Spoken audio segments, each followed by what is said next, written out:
Egyptians build the pyramids? Did this start at the top? The British English accent originated with Old English from the 5th to 11th centuries, shaped by Anglo-Saxon and Norse influences, and later transformed by the Norman conquest in the year 1066, which they introduced French element. During the early modern English period, from 15th to 17th centuries, key developments included the Great Vowel Shift, which changed the vowel pronunciation based on Wells 1982, and the rise of London as a cultural hub, standardizing Southern English pronunciation. The Industrial Revolution further diversified accent as urbanization between British and American English accents. Hey, come here, look at me. Hey, look at me. What began after the American Revolutionary War from 1775 to 1783. As the United States developed its own identity, pronunciation diverged. First is rhoticity. Most American accents are rhotic, meaning the R sound is pronounced in words like car and hard.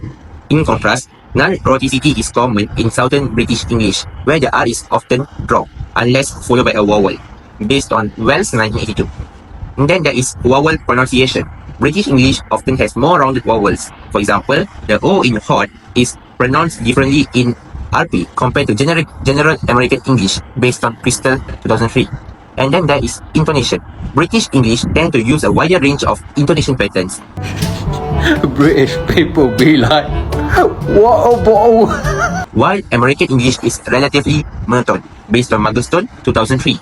They're getting your husband's accent. Well, Hazel had my accent for a really long time and would say things like water, which I was really proud of. And then the other day she goes, can I have some water? Last but not least, there is word stress. Certain words have different stress patterns. For instance, British English often stresses the first syllable of advertisement, whereas American English stresses the third, based on Crystal 2003. For the population or percentage speaking British English at that time, during the height of the British Empire in the 19th and early 20th centuries, English became a global lingua franca.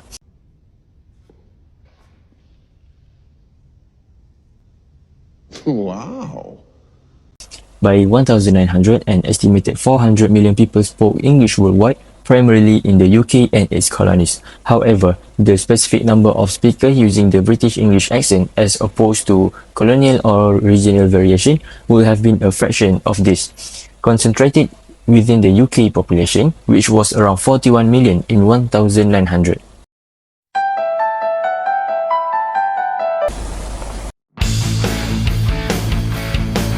What is the British English accent? The British English accent refers to the distinctive way the English language is pronounced in the United Kingdom. The thing is, I was in her dressing room and I was like, there was only a little curtain separating us while she was having her makeup done, and I started like going, I don't think I can do this, I don't think I can do this. It encompasses a variety of regional accents, each with its own unique features. The received pronunciation RP, often referred to as the Queen English or BBC English. The South, I present to you Elizabeth, your undoubted queen. Is the most well-known and historically associated with the upper class and former settings in England. However, according to Crystal, British English is far from monolithic, including accents like Cockney, Geordie, Scouse, and West Country.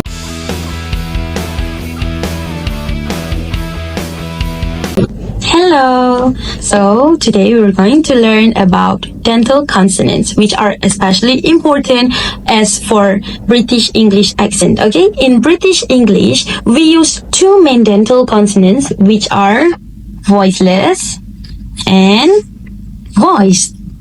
In voiceless, you can hear it in words like thing, bad, and true. Another one is voice. You hear it in words like this, brother, and bread. To make these sounds, place the tip of your tongue lightly against your upper teeth. For the voiceless one, push air out without using your vocal cords. And then for the voiced one, you will use your vocal cords while keeping your tongue in place. Now, let's practice some of the example of British English words. The first one is voiceless. Think, thanks, met. And the second one is, voiced, this, that, smooth. Do you notice how these words sound in a British accent? Try repeating them slowly. Make sure your tongue touches your teeth. Bye-bye. Okay, now let's explore the labiodental consonants in British English, which are sounds made using the lips and teeth. There are two main labiodental consonants, which is F sound, voiceless, and V sound, voiced. The first one is the F sound. It's found in words like fish, flag, and foot. To pronounce it, place your upper teeth lightly on your lower lip and push air through without using the vocal cords. It's like blowing air through your teeth. Like. The next one is V sound. You will hear it in the words like van, very, and voice. To make the V sound, place your teeth on your lower lip again, but this time engage your vocal cords while releasing air. You should feel the vibration as the sound comes from your throat, like So both sound help make the British accent distinct, especially when compared to accents like general American English. For practice, place your upper teeth on your lower lip for both sound. For F sound, keep the vocal cords silent, and for V sound, use them to create vibration. Repeat words like fish and very slowly, making sure to distinguish the voiceless and voiced versions. Mastering these labiodental consonants is essential for a natural British accent, especially in received pronunciation with practice. You will improve your pronunciation.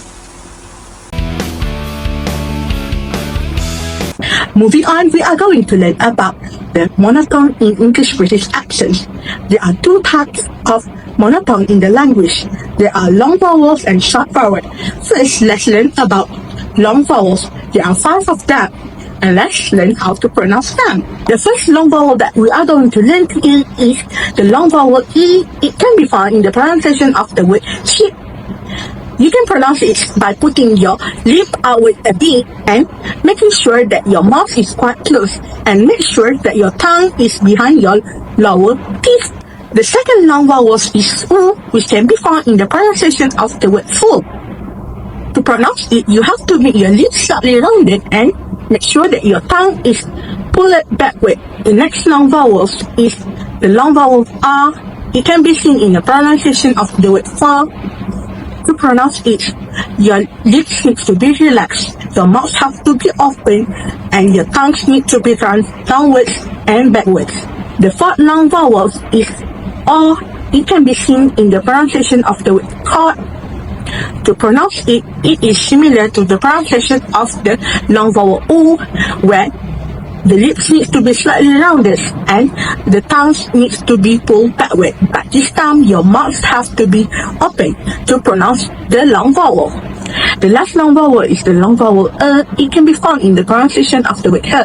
To pronounce it, you need to make sure that your mouth is in a relaxing state and your lips should not be rounded. We are done with long vowels and now time for the short vowels. Today I will briefly talk about short vowels in British English, a key part of its phonology, and how to pronounce them. Short vowels are monophthongs, meaning they are single, pure sounds without any glide. In received pronunciation, there are 7 short vowels. Let's get through them. Pin. To pronounce it, relax your tongue, keep it high but not too high, and don't round your lips. Look.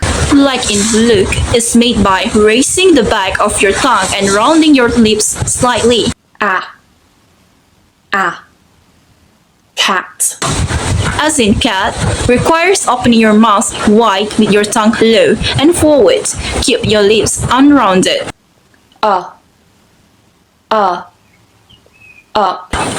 Phoning up, place your tongue slightly raised in the middle of the mouth and relax your lips. Lock. Appears in dog, opening your mouth, keep your tongue low and back, and round your lips. Teacher. The schwa appears in teacher, relax your tongue and lips entirely for this quick sound. Bed. Her in gat involves raising your tongue slightly forward and keeping your lips unrounded. We're done with monophthong. Let's practice together. This is the answer. Well done.